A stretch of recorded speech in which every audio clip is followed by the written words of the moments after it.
Magandang gabi po mga kalapatids. Ayan po si Rhea. Ayan po.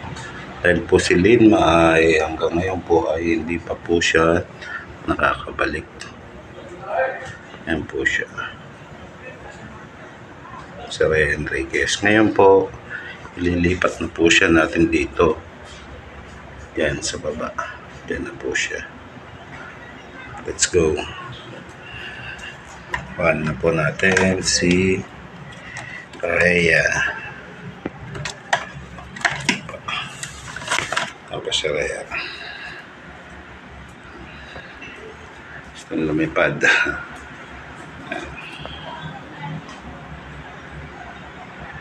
Ayan. Hindi na po siya binalikan ni Linma. Ayan. Sana ko sinin kung nahuli man, sinin maalagaan na lang niyang mabuti. Ayan.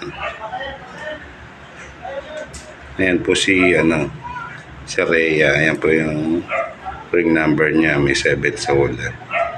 Parehas po yan. May 7 sa ulit. Pati yung red. Ayan. Ngayon po, lilipat na po natin siya dyan. Dyan na po siya. Ayan. Bigyan natin siya ng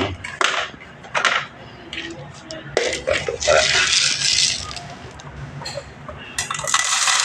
Ayan. Ayan.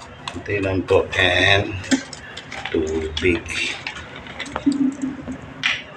Ayan. Ayan.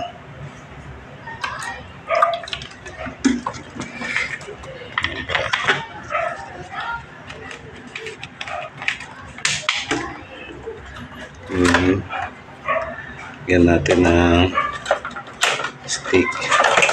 Mamaya madali po sila ng pusa.